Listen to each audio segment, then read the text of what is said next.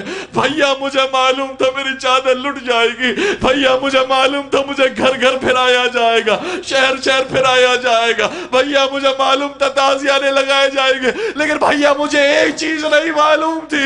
بیان فرمایا be be نے، ما توہمت ھذا یا شقیق فؤادی، اے میرے دل کی ٹھنڈک، مجھے کبھی یہ گمان بھی نہ تھا کہ بھائی تجھ سے میری ایسے بھی ملاقات ہوگی کہ ایک طرف تیرا کٹا ہوا سر ہوگا، دوسری طرف میرا کھلا۔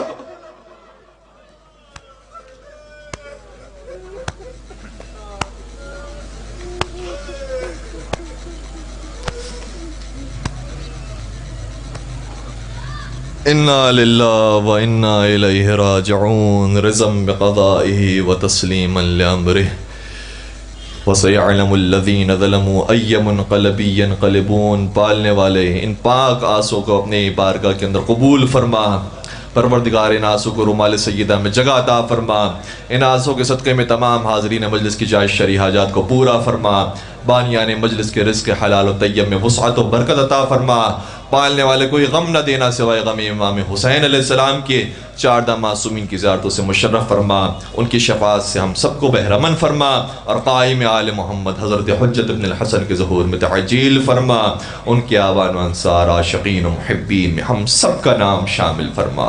ربنا تقبل منا انک انت السمیع العلیم وتب علینا انک انت التواب الرحیم برحمتک یا ارحم الراحمین۔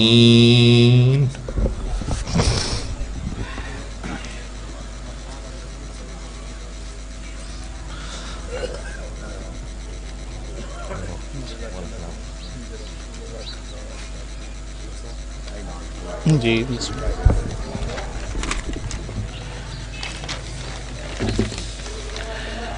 یہ تھے علامہ تقی مہدوی صاحب، جو درسگاہ امام حسین علیہ السلام ایک حقیقی معلم کا کردار ادا کر رہے تھے۔ قبل اس کے کہ اس بزم کے اگلے مدہ آپ سے خطاب فرمائیں، یہ ایک اعلان سماعت فرمائیں۔ 19 مارچ بروز اتوار، مطلب کہ جو کل آنے والا دن ہے، سندرپور بدر میں مجلس عام منعقد ہوگی، جس میں علامہ سید ریاض حسین رضوی، سید شہنشاہ عباس نقوی، سید علی نقی نقوی، سید قمر عباس شرازی، ذاکر اہل بیت علی عمران جعفری صاحب جو ابھی آپ سے خطاب فرمائیں گے، ذاکر اہل بیت عالم عباس بھٹی، اور بھی کافی زیادہ ذاکرین خطاب فرمائیں گے۔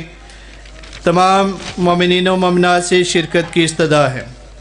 14 مئی کو ڈونگرپور میں سالانہ مجلس عام منعقد ہوگی، تمام مومنین سے شرکت کی استدعا ہے۔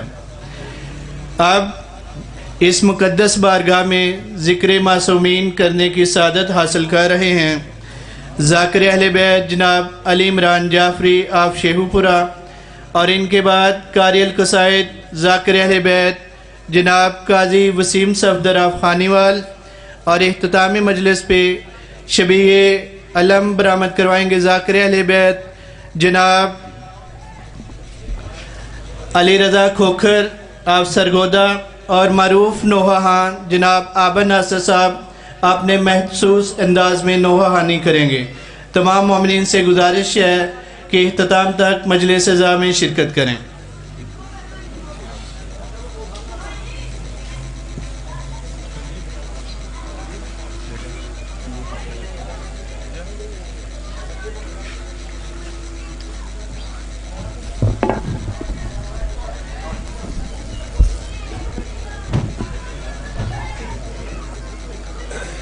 بسم اللہ الرحمن الرحیم۔ اللہم کل ولیک الحجت ابن الحسن علیہ السلام